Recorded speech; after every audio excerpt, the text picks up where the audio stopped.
Estás escuchando Transversales Podcast, el podcast favorito de todo Pueblo Paleta. Hola amigos, bienvenidos a un episodio más de Transversales Podcast. En esta ocasión se encuentra con nosotros Rafael Pulido, escritor originario de Ciudad Victoria, que lleva ya más de 15 años viviendo en España y a partir de su experiencia como migrante ha reflexionado y escrito sobre identidad, distancia y lo que significa construir una vida lejos del lugar en donde uno nació.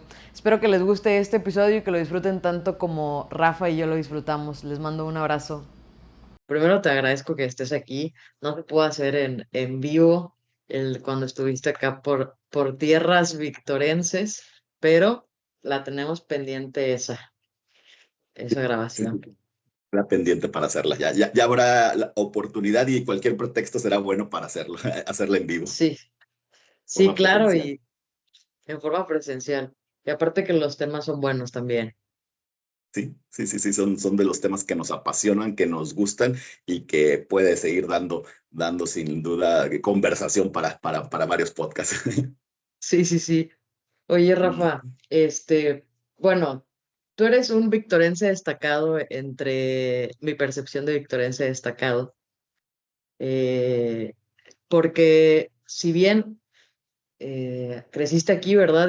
Y después estudiaste en Madero, en el Tecnológico de Ciudad Madero, y, y a raíz de ahí te fuiste a España y ahorita vives allá. ¿Cuántos años llevas ya en España?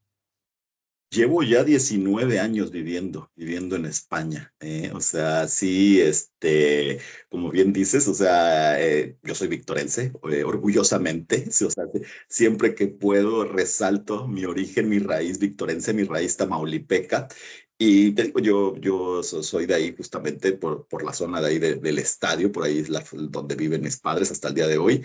Y bueno, pues toda esa área es donde yo estudié en la Club de Leones, en la secundaria técnica, en la UNO, ahí en Álvaro Obregón. Luego estuve ahí en la preparatoria, ahí el José Escandón, en La Salle, ahí cuando estaba en la de Veracruz, ahí iniciamos. Entonces, sí, la verdad es que sí, siempre pues, me siento muy arraigado a mi ciudad natal, ¿no? O sea, a pesar de que después me fui a estudiar, como bien dices, al Tecnológico de Ciudad Madero y luego después de ahí estuve viviendo en Canadá, luego estuve viviendo en Matamoros, en Querétaro, tal, o sea, siempre ha sido esta vida de nómada hasta que finalmente llegué aquí a Madrid para estudiar un máster, ¿verdad? Ya. Oye, pues mucho movimiento en tu vida, ¿verdad? Se te ha dado. Sí, la verdad es que esto en algún momento sí me pregunté por qué tenía esta característica de nómada, ¿no? O sea, a qué se debía, por dónde venía esta parte, ¿no? Y siempre vas rascándole y pues te das cuenta pues que en el caso mío pues mi papá siempre ha sido también es con estas mismas características, ¿no? O sea, él es de una población de ahí del norte de Veracruz, y posteriormente se fue a estudiar a la secundaria Pánuco, luego estuvo en Jalapa, en Veracruz, luego estuvo en la Ciudad de México. Entonces, por ahí, pero si le sigues rascando, luego está mi abuelo, el padre de él, que también vivía en una comunidad que ahí mismo en el norte de Veracruz, pero que migró junto con su familia para brindarles un bienestar que en aquel momento pues era la luz eléctrica, ¿no? Y las vías de comunicación, en este caso pasaba por ahí las vías del tren, el ferrocarril, que era el Tampico-Magosal, ¿no? Entonces, pues sí, o sea, te vas dando cuenta que siempre ha estado presente esta parte de emigrar, ¿no? Entonces, pues bueno, cuando uno se pregunta y dice, sí, ¿por qué estoy yo acá? Bueno, pues ya, es fácil descubrir que en la familia existen estos genes, ¿no? Que de alguna forma te permiten, pues, esta parte nómada, ¿no? Este interés por migrar, ¿no? Sí, sí, sobre todo también que uno escucha la palabra migrar y se imagina siempre otro país y muchas veces hay muchos mexicanos que son migrantes dentro de su país porque se cambian de ciudad de origen. Están viviendo, lo pasa mucho aquí en Victoria, yo creo el suceso de que se van a Monterrey o que se van a Querétaro a estudiar y ya hacen su vida y se quedan viviendo allá. Entonces, pasa, y esto no solo pasa aquí en Victoria, Monterrey, Querétaro, sino que en todo México es muy dado este fenómeno de migrar por oportunidades, ¿verdad? Sí, totalmente. Por ejemplo, en el caso de Victoria, también es un centro migrante, tal vez a menor escala. Por ejemplo, la gente que migra de municipios como Güemes, Villa de Casas, Jaumabe, Tula, pues muchas veces de Yera, muchas veces llegan ahí a Victoria, ¿no? ¿Por qué? Porque Victoria, pues al final es la capital del estado, tiene lo que vienen siendo las universidades, las escuelas, todo esto, que al final, pues brindan una oportunidad para estas personas que se encuentran en municipios aledaños, en este caso a Victoria, ¿no? Entonces, justamente muchas veces pensamos que efectivamente, como bien dices, Isel, que el migrar es de irte de un país a otro, ¿no? Pues a veces el migrar es incluso de un municipio a otro o de una población a otra, ¿no? ¿Por qué? Porque está en el ser humano, ¿no? Esta parte de buscar el bienestar, ¿no? Y por bienestar no nada más me refiero al tema económico, ¿no? Sino al tema profesional, al tema personal, etcétera, ¿no? Sí, tú migraste por un tema profesional, más que por otra razón, ¿verdad? Sí, sí, sí, sin duda. O sea, en mi caso siempre el tema profesional ha sido de alguna forma el motivo principal por el que he decidido migrar, ¿no? A lo largo de mis años, ¿no? La búsqueda de una superación a nivel profesional, el encontrar el estudio, porque eso es lo que a mí me ha motivado para moverme, ¿no? Y luego ya como consecuencia, pues ya vienen otras características, otras variables a tomar en cuenta por ejemplo, para poder vivir aquí en España 19 años, ¿no? O sea, en este Sí, caso, pues ya un trabajo, ya el bienestar personal, ya temas de seguridad, ya temas de, pues todo esto que a la larga, pues pones en una balanza y lo consideras al momento de decidir, pues sabes qué, pues continúo viviendo aquí, ¿no? Entonces sí, claro. pero la principal o el principal motivo que me motivó en su momento, pues sin duda que fue el tema profesional. Y qué afortunado, ¿no? Porque hay muchas personas que lamentablemente tienen que emigrar por temas de seguridad, por temas económicos, ¿no? O sea, cuando no hay trabajo y te tienes que mover porque pues al final buscas el bienestar para ti, para tu familia, ¿no? Ujú. Sí, oye, y justo de historias migrantes, tú sabes mucho de historias migrantes. Tienes un libro, ¿verdad? Tengo En dos el que, libros, sí, tengo dos pero justo, libros. sí, sí, sí, sí. No, No, no, no, perdón, vas, vas, perdón. vas. No, en este caso son libros y en el primero, como bien mencionas, pues es sobre historias migrantes, ¿no? Es curioso porque al final, pues mi profesión es ser ingeniero, ¿no? Pero pues una vez que vives el fenómeno, que formas parte de él, porque cuando yo llegué a Madrid me pasó algo muy, muy particular, ¿no? Que yo pensé que el hecho, como bien mencionábamos hace un momento, de emigrar por un tema de estudio o una mejora profesional, me tenía exento de las problemáticas asociadas al fenómeno de la migración, al tema de discriminación, al tema de racismo, al tema de depresión. O sea, muchas veces estas historias las escuchábamos o se escuchan muchas veces con nuestros paisanos que se van a Estados Unidos, ¿no? Escuchamos esta parte y nada más alejado de la realidad. Yo también padecí eso, ¿no? Entonces, cuando empiezas a hacer esta introspección, decir, oye, es que yo también formo parte del fenómeno, no importando que yo haya llegado aquí por un tema de estudio o un tema profesional, o sea, nadie está exento de este tipo de situaciones, ¿no? Y luego, a su vez, pues empecé a conocer pues otras historias de mexicanos en distintas partes del mundo, porque me empecé a involucrar en temas comunitarios y estas charlas como las que estoy teniendo ahorita contigo o en una sobremesa o en un restaurante, decía, es que la historia que me comparte es muy parecida a la mía. O sea, hay una historia de resiliencia, hay una historia que va asociada a la superación, pero no tanto también profesional, pero también de tipo personal. O sea, vi muchas cosas en común. Dije, entonces esto no se puede quedar en una historia de sobremesa, ¿no? Esto tiene que quedar plasmado de forma que pueda ser compartido y que pueda ser leído por distintas personas, ¿no? Sobre todo para visibilizar estas situaciones que estamos hablando aquí en este podcast, ¿no? O sea, entonces por eso decidí escribir el primer libro, que es justamente Bitácora Migrante, sobre, pues esto, ¿no? 14 historias de migrantes mexicanos que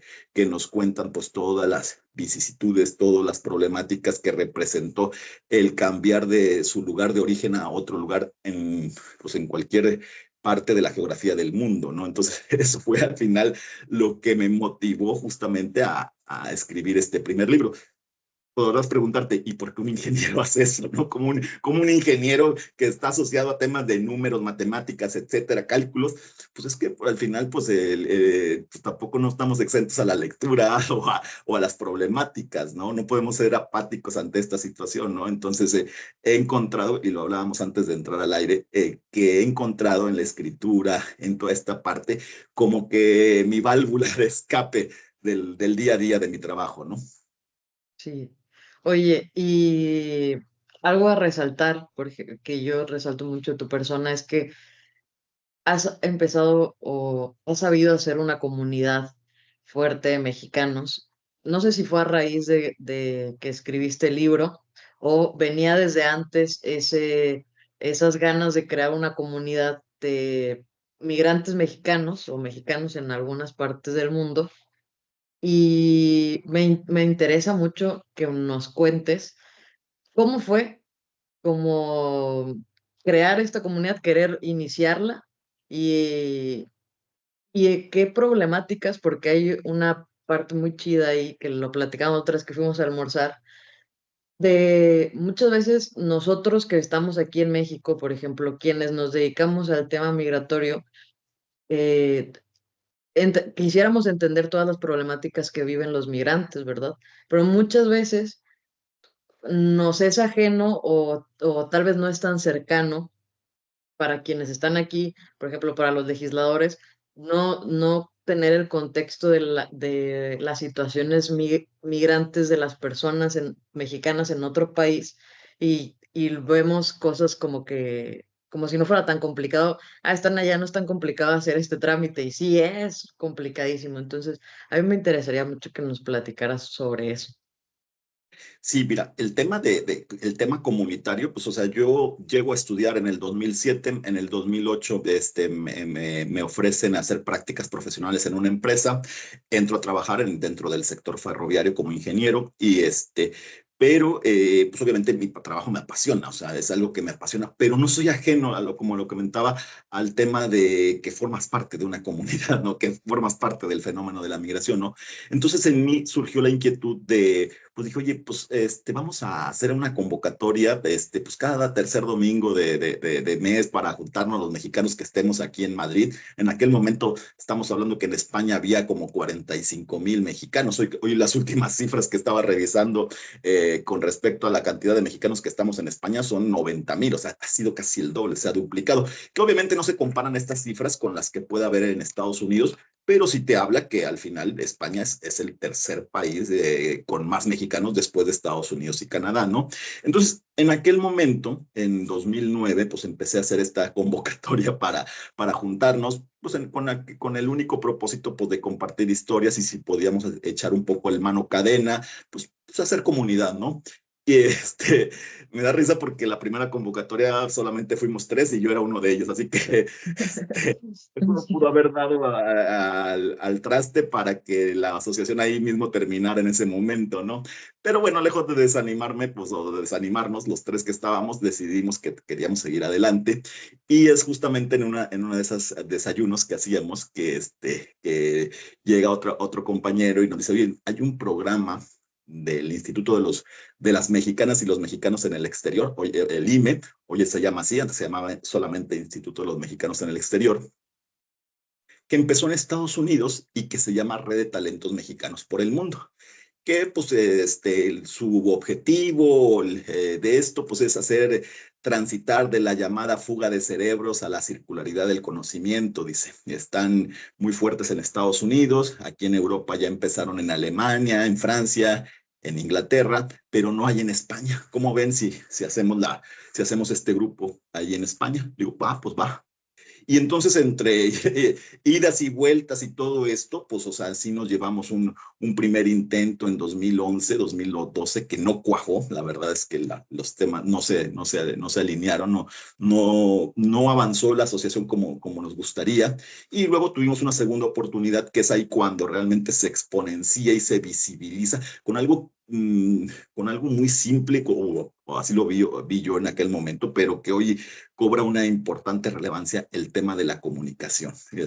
Por ejemplo, lo que haces tú, Itzel, con este podcast de Expo, de visibilizar estas historias o distintos temas, ¿no? Entendimos nosotros en aquel momento que la comunicación era fundamental si queríamos que el mensaje pudiera llegar a los mexicanos, no solamente a los que vivíamos fuera, sino a los que estaban en México, ¿no? O sea, como bien dices, ¿no? Porque muchas veces se piensa que los mexicanos que vivimos en el exterior, pues sí, allá están ellos y bueno, pues allá sus cosas, ¿no? Eh, yo tengo mucho a veces estas charlas en redes sociales porque yo también, bueno, me involucro además de esto de temas comunitarios en temas políticos, ¿no? Y me dicen, no, pero ¿tú qué haces allá? Pues si tú ya no vives allá. Y siempre contesto lo mismo. Digo, bueno, y cuando el tema de las remesas, no comenta nada. O sea, uno de los principales ingresos que tiene México son las remesas. O sea, incluso por encima del sector turismo, incluso por encima de los ingresos petroleros, ¿no? Creo que eso te da el derecho a no desvincularte de la vida actual de México, además de que nuestra familia siga allá, ¿no? Nuestra familia sigue en México. Entonces, pues bueno, volviendo al tema de la asociación, pues obviamente esta asociación que en su momento fue Red Global de Mexicanos Calificados Capítulo España, pues nos permitió vincularnos pues con autoridades, con asociaciones. Fuimos un puente, es un puente entre la comunidad de mexicanos en el exterior con con la gente que vive en México, ¿no? Y es como una especie pues ahora sí que de puente que te permite, pues, abrir puertas, o somos embajadores, o en aquel momento así lo vimos, ¿no? Entonces, pues, sin duda, pues eso a mí me permitió justamente en aquel momento, pues, conocer historias y conocer autoridades, y lo que tú dices, o sea, muchas veces, o sea, tratar con las charlas, con el mensaje de que, o sea, buscar la manera de que las autoridades en México fueran conscientes de las problemáticas que tenemos acá, ¿no? O sea, que el hecho de sacar un acta de nacimiento, un tema de pensión, una homologación de licencia, una homologación de un título profesional, ¿no? Entonces, pues obviamente eso lo buscaba dejar siempre en las reuniones, ¿no? Entonces, eso fue mi paso en lo que fue la asociación. Posteriormente se viene el tema de la pandemia. Yo llegué incluso a ser coordinador de esta red a nivel global, junto con otros compañeros que eran el coordinador de Asia, de Estados Unidos, de Canadá, y yo que era coordinador de Europa, ¿no? Ese fue lo que llegamos. Pero ya después de la pandemia, bueno, pues yo ya dejé el cargo, me hice a un lado, porque también en esto de las asociaciones, en esto de la democracia, lo más difícil, creo yo, no es llegar a una posición o llegar, sino saberse hacer a un lado cuando hay que hacerse, ¿no? Porque muchas veces, cuando no haces este ejercicio de hacerte a un lado y dejar que otras ideas vengan y todo eso, te ciclas en una misma conversación, te ciclas en un mismo discurso, ¿no? Y siempre he considerado que los nuevos liderazgos permiten aire fresco, nuevas ideas que obviamente permiten el crecimiento de una asociación, ¿no? Entonces, ya después de la pandemia, pues ya me dediqué al tema de los libros y luego me metí a lo que fue el voto mexicano desde el extranjero, que creo que es por ahí por donde va tu pregunta, justamente porque es en lo último en lo que me estoy dedicando a través de mis videos en TikTok, de mis publicaciones en redes sociales, mis artículos en prensa,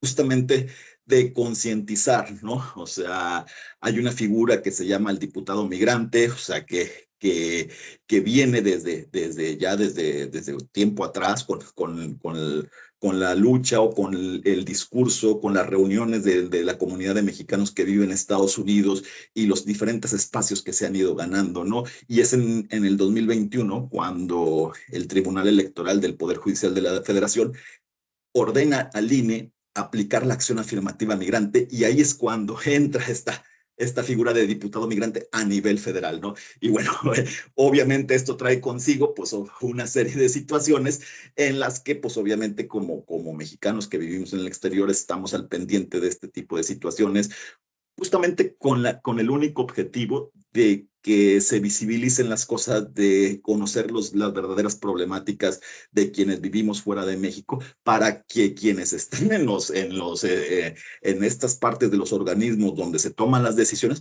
pues sean conscientes, ¿no? De las decisiones y no nos vean como que, bueno, pues sí, allá los mexicanos que están en el exterior, pues traen sus cosas, porque también una cosa muy particular que pasa es que los mexicanos que vivimos en el exterior no son las mismas problemáticas, por ejemplo, de quienes vivimos en Europa o en España con respecto a los que viven en Canadá y en Estados Unidos, ¿no? O sea, porque muchas veces se meten en todos en la misma, en el mismo grupo y dicen, bueno, pues aquellos, los mexicanos. No, no, espérame. O sea, es que al final cada uno trae sus distintas problemáticas, ¿no? O sea, aquí en Europa, por ejemplo, tema de homologación de títulos, tema de depresión, etcétera, ¿no? Entonces, en Estados Unidos, obviamente, el tema de protección consular, por supuesto que es hoy el tema que domina la agenda, ¿no? Entonces, son distintos temas y que justamente se necesita personas que por parte del gobierno que estén realmente comprometidas y con el conocimiento necesario para abordar este tipo de situaciones, ¿no? Claro, totalmente. Y sobre todo, por ejemplo, algo que se me quedó muy grabado, que tú decías, que me platicabas aquella vez, lo de la homologación de las licencias de manejo, ¿no? Un trámite que a veces uno podría decir, estando aquí, dices, bueno, pues tienes allá la embajada, tienes el consulado, allá te pueden resolver el trámite, pero muchas veces uno no entiende si tú sacas un pasaporte allá o tú sacas una INE allá y a veces no aparece en el sistema acá y eso te puede generar un conflicto con las autoridades migratorias, digamos, o con las autoridades de los otros países al no estar tú en su totalidad respaldado por el Estado, ¿no? Yo lo veo mucho en los migrantes de Estados Unidos, porque si bien pues estoy aquí, es la frontera más cercana que tengo, en la que no, por ejemplo, no hay trámites que no pueden hacer estando allá y que a veces sí necesitan de los gobiernos estatales para poder hacerlos y resguardar o sea, su protección, como tú decías, pues a veces no sabemos si tener una licencia de manejo del estado de Tamaulipas le puede ayudar a esa persona a reconocer su identidad y a que la policía migratoria de Estados Unidos no se lo lleve tan fácilmente, ¿verdad? O sea, como que hay cosas que a veces no somos conscientes de que puedan suceder estando, y digo, imagina gente que legisla y que nunca se ha tenido que vivir esa situación. Que digo, qué padre que ahora está el diputado, la figura del diputado migrante, tenemos la primera senadora migrante en la historia de México. Esos son hechos históricos, creo yo, y muy grandes, pero también nos hace falta ver el otro lado de humanizar también a los migrantes y de ayudarlos también, porque cuando es la elección, pides el voto migrante. Cuando es el tema de las remesas, pues no quieres que se te terminen las remesas, ¿verdad?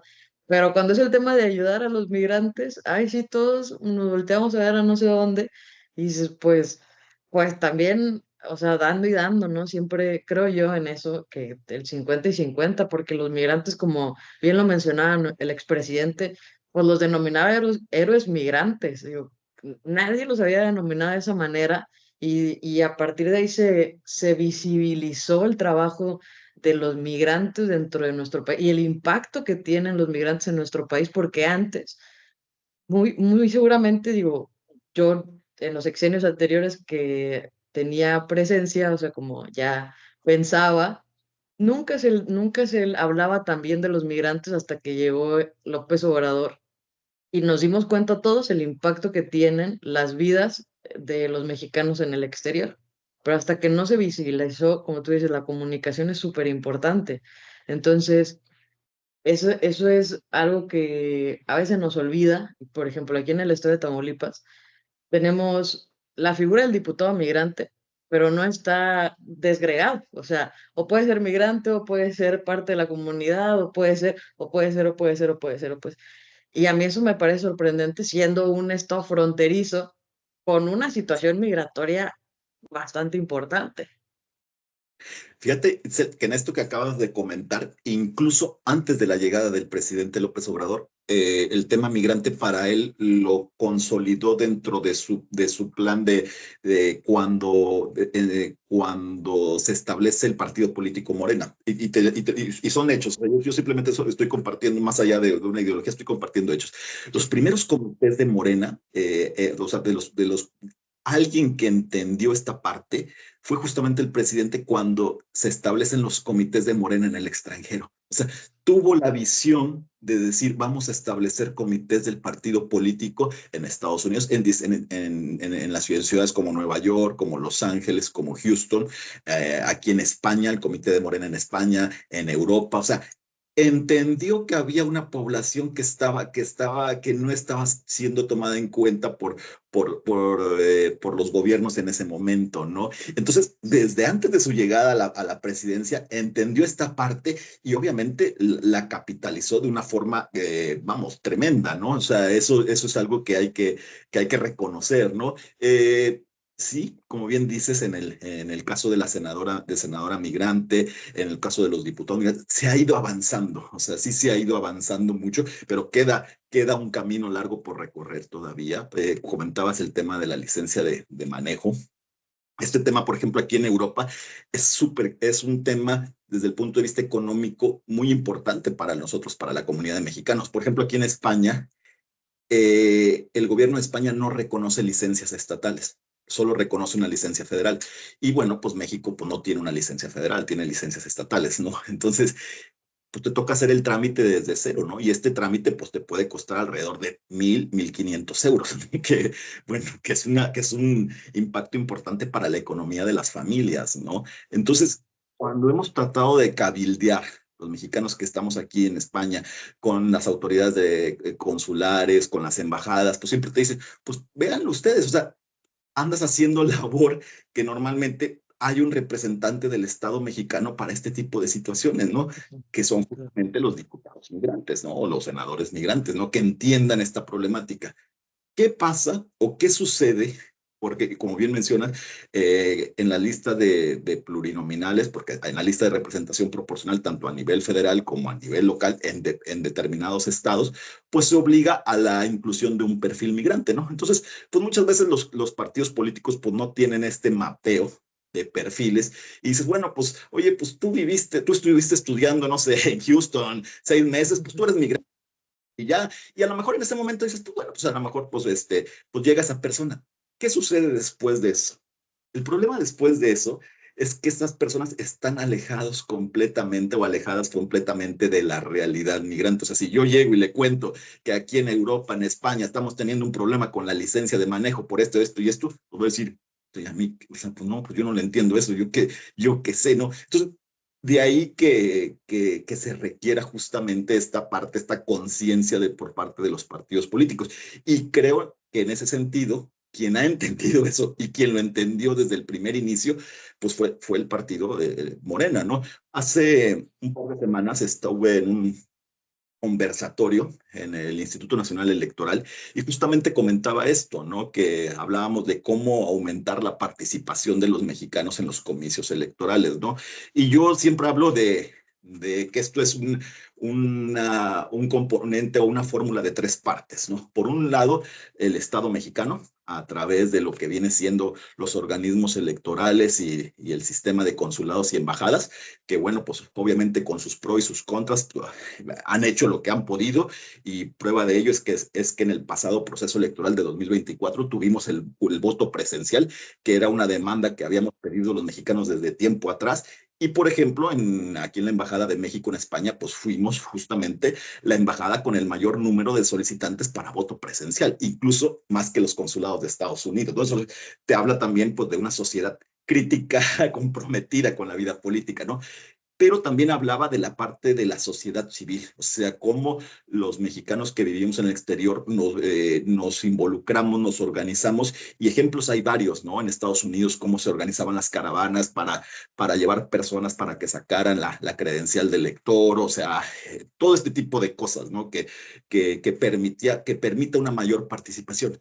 Y yo decía que el tercer componente, o sea, el primero es el Estado mexicano, el segundo son la sociedad civil, y un tercero, que no lo quise meter dentro del Estado mexicano, pero sí pero lo dejo fuera, los partidos políticos. O sea, los partidos políticos no han entendido el potencial que tiene pues la comunidad de mexicanos en el exterior, porque a lo mejor requiere de mucho esfuerzo, y a lo mejor pues en un comicio, pues una inscripción en un listado nominal, pues son de 200,000 personas, así dice, oye, pues sabes que a lo mejor esto no me representa mucho, salvo en este caso el partido Morena que entendió, dijo, oye, ¿sabes qué? Los comités de mi partido en distintas geografías del mundo me permiten justamente entender y que mis legisladores presenten iniciativas pues, que respondan justamente a lo que me están diciendo en los comités, ¿no? Entonces, esta es la parte que justamente compartí en el conversatorio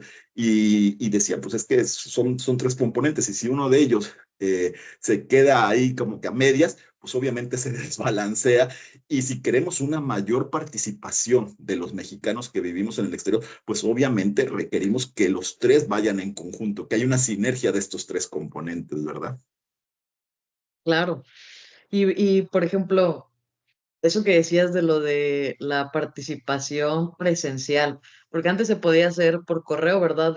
Por correo postal y, y por internet, ¿o cómo era? Sí. El primer ejercicio que se hizo fue a través de la vía postal, Ajá. ese fue el primer ejercicio. Posteriormente se hizo de manera electrónica, tenías las dos Ah, opciones, ya. la vía postal y el voto electrónico, que es curioso, nosotros podemos votar de forma electrónica, pero por ejemplo en México no se puede votar de forma electrónica, ¿no? Sí, no, ajá, sí, claro.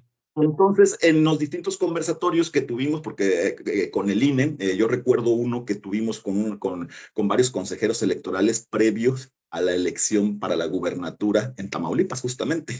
Y entonces hablábamos ahí con los consejeros del INE, compartíamos, en mi caso, compartía la experiencia de otras comunidades, de otros países aquí en España, en las que se realiza el voto presencial, ¿no? La comunidad colombiana, la comunidad ecuatoriana, que por ejemplo, cuando es el momento de votaciones, inclusive ellos, más allá de la embajada, rentan un espacio en el IFEMA, aquí como el World Trade Center de México, para hacer las votaciones de forma presencial. Entonces, yo compartí esa experiencia en ese foro, y ahí la noticia que nos dieron es que para el próximo comicio electoral del 2024 se iba a instalar el tema del voto presencial. Y fue así como sucedió, ¿no? En el 2024 tuvimos este primer ensayo, este primer ejercicio de voto presencial. Obviamente, pues con una curva de aprendizaje, ¿no? Porque obviamente el voto presencial pues, requiere de unos retos a nivel de logística, ¿no? Para ponerte un ejemplo, ellos estaban calculando que cada persona tardaría un tiempo de alrededor de 5 minutos. La realidad fue que se llevaron 15, 20 o 20 hasta media hora cada uno, ¿no? Entonces, eso ralentizó muchísimo la emisión de los votos. Y entonces, por eso, en el pasado proceso electoral de 2024, tuvimos imágenes o videos de filas de mexicanos que no pudieron votar. Entonces, por ejemplo, una de las propuestas que hacía justamente en este conversatorio de hace 2 semanas en el INE es que les decía, digo, hagan un 2 de 3, o sea, es decir, si tú eliges voto presencial, de forma automática, elige el voto electrónico. ¿Para qué? Para que si estás en la fila y ves que no vas a alcanzar, en ese momento votas de forma electrónica y ya solventas el tema de los retrasos por concepto pues, justamente de emitir tu voto de forma presencial, ¿no? Pero sí, o sea, como todo primer ejercicio, pues hay una curva de aprendizaje, hay retos y esperamos que en la elección del 2027, en la intermedia, pues esta curva de aprendizaje, estas lecciones aprendidas hayan rendido su fruto para que pues, exista, insisto, siempre una mayor participación de los mexicanos que vivimos en el exterior, ¿no? Otro tema fue el tema del listado nominal, ¿no? O sea, tú tienes una población. Vamos a ver, ya ves que siempre en este tema de las estadísticas de cuántos mexicanos vivimos en el exterior, pues ahora sí hay por todos lados cifras. Yo siempre tomo como referencia la del IME, de los mexicanos, Ah, las sí. mexicanas y mexicanos en el exterior, pero siempre la tomo con pinzas porque pues hablan de 12 millones, pero creo que son más. Yo siempre he pensado que son más, pero bueno, y solamente votan 200,000 personas, ¿no? O solamente se inscriben 200,000 personas en el listado nominal.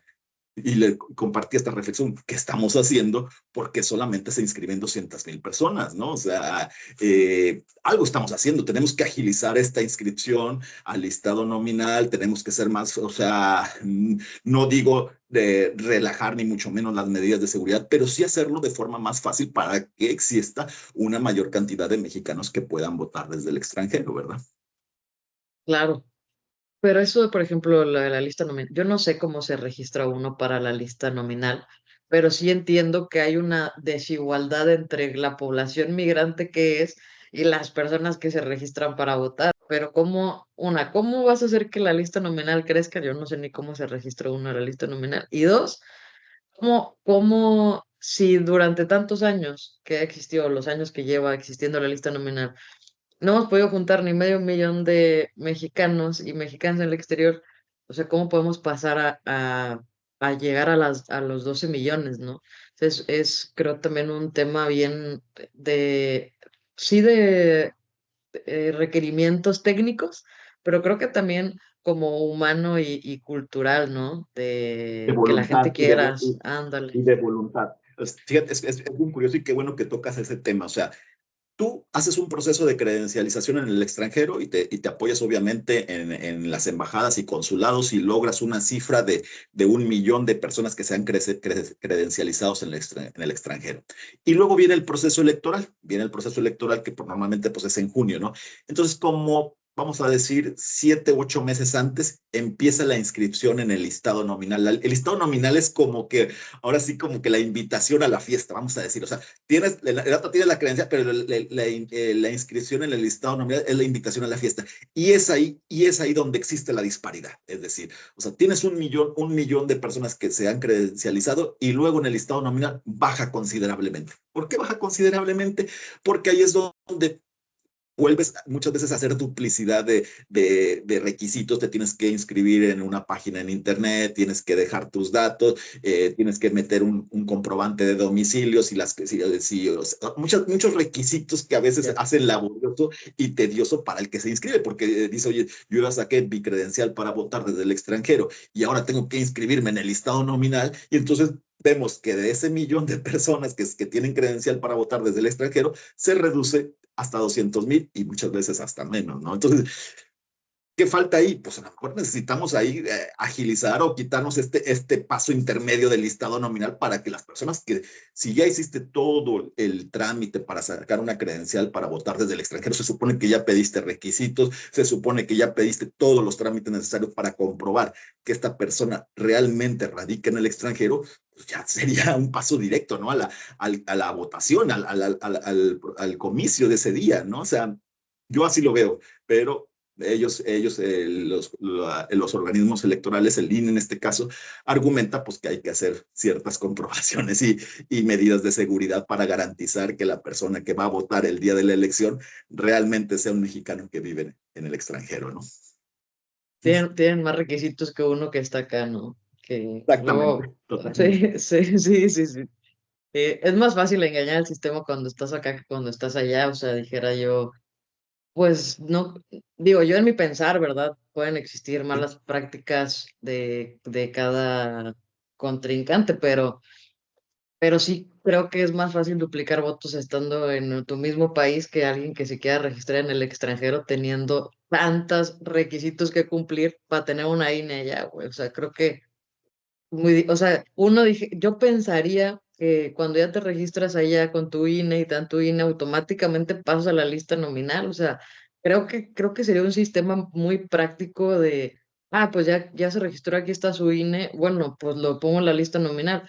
Y después hago el chequeo, porque tengo el poder y la infraestructura para revisar si sigue viviendo aquí o si ya no vive aquí, y le cancelo su INE de extranjero y que se saque una allá en México si ya está allá, ¿verdad? total, Pero, o sea, totalmente, creo que eso es totalmente. muy fácil, pero la burocracia mata las ganas de la gente más estando en el extranjero. Es lo que me estoy dando cuenta. Y ahí cobra una importante relevancia lo que hace la sociedad civil. Entonces, por ejemplo, en el proceso electoral anterior, en el del 2024, pues ahí tienes a varios compatriotas ahí compartiendo la difusión, o sea, haciendo TikToks. ¿Por qué lo haces? Porque buscas que exista una mayor participación, ¿no? O sea, yo recuerdo que yo hice varios videos de TikTok justamente para dejar desglosados los pasos, cada uno de los pasos para la inscripción en el listado nominal, por ejemplo, o también hablar de las opciones de voto, ¿no? Del voto electrónico, del voto presencial, ¿no? Y del voto postal. Hoy en día, por ejemplo, el tema que pongo siempre sobre la mesa es el 2 de 3. O sea, si vamos a hacer voto presencial, automáticamente también que tengan la opción del voto electrónico. Si las cosas se complican en la sede de forma física, en ese momento los mexicanos, los paisanos, nosotros sacamos el teléfono y votamos en ese momento de forma electrónica y se acabó el problema de las personas que no puedan hacer su voto por un tema logístico que es natural, ¿no? Sí, claro. Digo que también hacen el voto presencial así como nosotros de tachan en la boleta. No, no, Es en no, es que digital, ¿verdad? es en digital, es como una especie de cajero, Ah, es como una ya. especie de cajero y es como una tarjeta electrónica. Y entonces, pues obviamente en este caso, en el último proceso electoral, el sistema era nuevo, ¿no? Nadie Ah, lo ya. conocía, ¿no? Entonces, ellos consideraban que se iba a tardar 5 minutos cada persona, ¿no? La realidad es que se Ya. tardaron, digo, de 15 a 30 minutos cada uno, ¿no? Entonces, pues eso obviamente ralentizó completamente y tuvimos imágenes como las que se compartieron en aquel momento en Sí. redes sociales y en prensa de personas que no pudieron votar, ¿no? Al menos aquí en España, ¿verdad? Y obviamente, pues el primer ejercicio, pues siempre, pues insisto, hay una curva de aprendizaje, hay una lección aprendida y yo espero, o sea, ahora sí que en la próxima elección, en la intermedia, ahora en la de 2027, espero que este tipo de situaciones que vivimos en el 2024, pues no se vuelvan a repetir, ¿no? Que hayamos aprendido la lección de lo que nos sucedió en el 2024 para que justamente, como bien dices, pues te prepares con mucho más material, con muchos más equipos, si hay necesidad de rentar un espacio más grande que la propia embajada, pues ¿para qué? Para que asumas esta capacidad de mexicanos, porque también incluso en ese momento funcionan las embajadas como casillas especiales, ¿no? O sea, aquellos que andaban de vacaciones por acá, lo que fuera, tenían que ir a la embajada para hacer el voto Sí. en una casilla especial, ¿no? Entonces, todo ese tipo de cosas pues se tienen que detallar, etcétera, e informar para que, insisto, en el próximo proceso, pues no vuelvan a suceder, ¿no? O sea, que se haga de forma correcta y que no queden mexicanos sin votar, ¿no?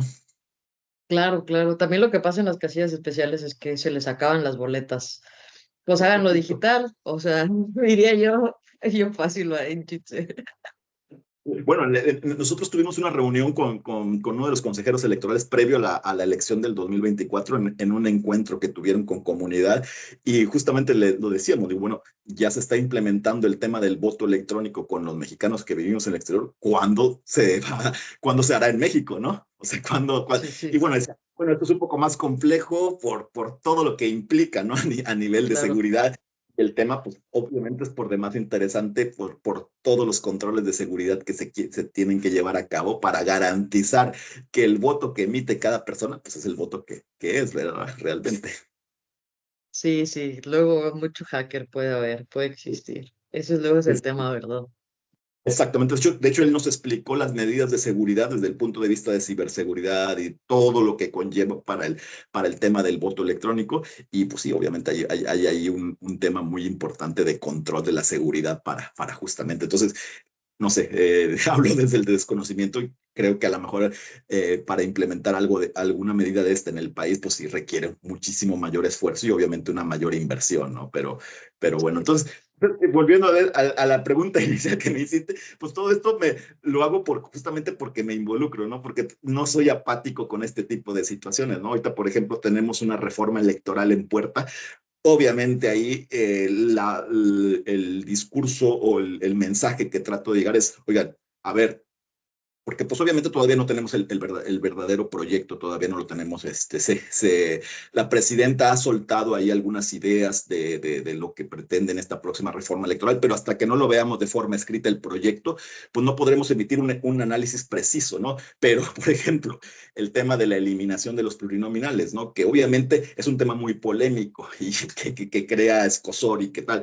Yo lo veo desde el punto de vista migrante, más allá de la forma en la que los partidos políticos han utilizado esta figura del perfil migrante, porque, insisto, en algunos casos la llegada de perfiles migrantes es a través de la vía plurinominal, ¿no? Entonces, si tú eliminas la vía plurinominal, ¿cómo vas a garantizar estos espacios por los cuales los perfiles migrantes tienen acceso a los espacios legislativos? ¿Cómo lo vas a garantizar? Está bien, o sea, tú quitas estos plurinominales, ¿cómo garantizas, no? Y eso es lo que, por ejemplo, a mí me preocupa en la próxima reforma electoral, ¿no? ¿Cómo se garantizan estos espacios?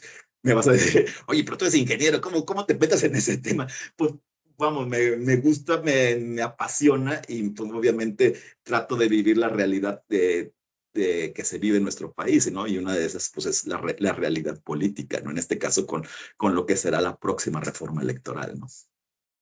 Sí, y yo veo mucho eso digo, no en su totalidad migrantes, pero muchos migrantes sí están muy informados sobre lo que sucede acá, o incluso a veces más que los propios que estamos aquí en nuestro territorio. Siento que no, se nos van las cosas de la mente, ¿no? Como que no estamos tan involucrados y sí, los migrantes sí están más porque, claro, para ellos, pues no, para ellos no han dejado de ser mexicanos, ¿verdad? Entonces solo viven en otra parte. Y creo que eso es algo que también a veces se nos olvida entender, porque uno piensa de que, ay, es fue a vivir a España, pues ya está, ya es español, ya no sé qué. Y no, o sea, la casa siempre se lleva en uno. Sí, no, no, totalmente con lo que dices, ¿no? Uno no deja de ser mexicano por cambiar de código postal, ¿no? O sea, pues toda mi familia vive en México, ¿no? O sea, toda Sí. mi familia vive en la realidad que existe al día de hoy en el país. Y una de las cosas que, por ejemplo, yo trato de compartir cuando tengo la oportunidad de dar charlas a estudiantes de preparatoria, de ingeniería, etcétera, y que hablo, pues, ahora sí que de tipo profesional, mis charlas a nivel de ingeniería, de tema ferroviario, etcétera. Dejo siempre un apartado pequeño para esta parte de la conciencia social, es decir, entender que formamos parte de una sociedad y que no podemos ser apáticos con la realidad que vivimos en nuestro país, porque muchas veces como ingeniero, como empresario, como tal, pues vivimos nuestro día a día y estamos tan envueltos en nuestras actividades diarias que dejamos de lado la realidad que se vive, ¿no? A nivel social. Entonces yo siempre digo, no sean apáticos, o sea, no sean apáticos, o sea, involúcrense, sean conscientes, o sea, lean qué está pasando, porque cuando tú eres apático, pues cualquier persona llega a los espacios, toma decisiones que muchas veces te afectan, ¿no? Entonces, sí necesitamos una sociedad consciente, sí necesitamos una sociedad informada, una sociedad que se involucre y sobre todo que no sea apática, ¿no? O sea, yo ese es mi mayor temor siempre con una sociedad, ¿no? Y en el caso de los migrantes, en el caso de quienes vivimos fuera de México, pues siempre tenemos estos dos parámetros, tanto en el país en el que vivimos y obviamente el país de donde venimos, ¿no? Entonces, por eso siempre, yo creo que por eso justamente siempre tenemos esta parte de conciencia social, porque siempre tenemos un patrón de referencia, ¿no? Que es justamente el lugar en donde vivimos, ¿no? Por eso sucede, creo yo, ese tipo de situaciones, ¿no? Sí. Rafa, qué padre. Muchas gracias, qué interesante ha sido toda esta plática, neta. Está buenísimo. O sea, yo creo que aprendí muchísimo de cosas que se me pasaban. O sea, porque hay cosas que se nos pasan, quieras o no.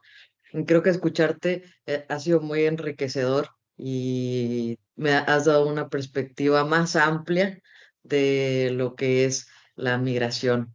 Muchas gracias, No, no, no, yo encantado, Cele. Yo, como te das cuenta, o sea, me gusta mucho, son temas que me apasionan, que me gustan, que disfruto mucho, los disfruto mucho. Obviamente yo aprendo muchísimo en este tipo de conversaciones, el conocerte desde que te conocí allá en México, en en esta Sí, parte de que tuvimos ahora en diciembre, pero mucho antes con el tema del sí, conversatorio que tuvimos ahí en Ciudad Victoria, pues sí, obviamente a mí me permite también conocer la realidad que se tiene en México, ¿no? Y claro. entender.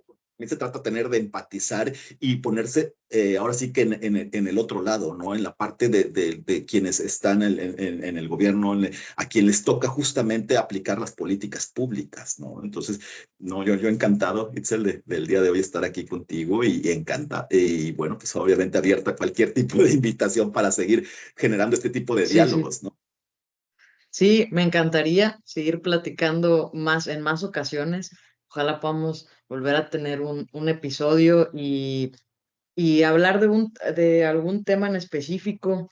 Quizá estaría muy padre hacer un análisis de la nueva reforma que se viene. O sea, como más estructurado, más que sea solamente de un análisis de eso el episodio. ¿Cómo ves? Sería estupendo. Justamente me han llegado invitaciones para que comente sobre la reforma electoral. Digo, es que o sea, yo puedo hablar, pero no tenemos al día de hoy el proyecto por escrito. Habrá que tener el proyecto por escrito y ahí justamente empezamos a desglosar y obviamente hacemos un análisis, en este caso desde la perspectiva migrante, como lo comentaba, Sí, ¿no? O sea, pero habrá que ver justamente el proyecto de ley que envía la presidenta a la Cámara de Diputados y habrá que estar atentos, ¿no? Pero encantado, sí. Itzel, claro, que con mucho gusto lo hacemos. Ale, excelente. Muchas gracias, Rafa, por aceptar esta invitación y no sé si nos quieras compartir tus redes sociales donde te podemos encontrar para aquellos que nos están escuchando y que tengan más dudas sobre el tema y que te quieran conocer más y que quieran saber más sobre lo que haces y también sobre los migrantes, que a veces falta información también. Bueno, mira, yo estoy en X, antes Twitter, estoy como Rafapul, @Rafapul, ese es mi arroba ahí, pero donde normalmente me encuentro, ahora es en el mundo del TikTok, como con Rafa Pulido Migrante, ese es mi canal y ahí pues obviamente comparto no solamente temas como los que el día de hoy estuvimos hablando, que tienen que ver con la realidad del fenómeno migrante, sino también comparto pues datos históricos de los sitios en los que visito, lugares de interés, incluso cuando estoy en México, pues toda esta parte, porque una de las cosas que me gusta mucho es la historia, ¿no? La historia del lugar al que visito, ¿no? Entonces, siempre trato de compartir esta parte de lo que a mí me apasiona, como es el leer, el aprender de los lugares que visito o que conozco, ¿no? Y entonces eso lo hago a través de mi canal de Rafa Pulido Migrante, ¿no? En donde comparto este tipo de experiencias y también, obviamente, pues entra en esta parte de la opinión y de todo lo que tiene que ver justamente con la realidad que vivimos los mexicanos que estamos en el exterior. Y obviamente también de mis libros, ¿no? Porque, pues obviamente Sí, también sí. quiero que luego se vean, pues se visibilicen el trabajo que realizamos a través de la escritura, ¿no? Entonces ahí en Rafa Pulido Migrante y bueno, y en Instagram, en Facebook como Rafael.Pulido. Ahí me pueden encontrar y para mí será un gusto el poder entrar en contacto con las distintas personas, ¿no? Súper, súper, pues para que lo busquen ahí, todos vayan a seguirlo a Rafa. Y Rafa, otra vez agradecerte, de verdad. Muchas gracias, estuvo muy padre y quisiera seguir platicando más. Hay muchos temas que Sí, sí, podemos seguir sí. tocando. Este de la reforma electoral, ese va a ser súper interesante, pero se vienen unos comicios electorales. Hay un tema por ahí que con el próximo comicio electoral que será muy interesante también desde la perspectiva migrante, que habrá que ponerlo sobre la mesa. Y claro que sí, vamos, que yo encantado en seguir haciendo este tipo de diálogos que, insisto, que son muy positivos para mí. Yo al menos así los veo, pero creo que para todos quienes nos ven y nos escuchan, ¿no? Sí. Bueno, ya está, ya quedamos, ya te comprometiste. Claro que sí, con mucho gusto y muchas gracias por la invitación. No, a ti, muchas gracias por aceptar.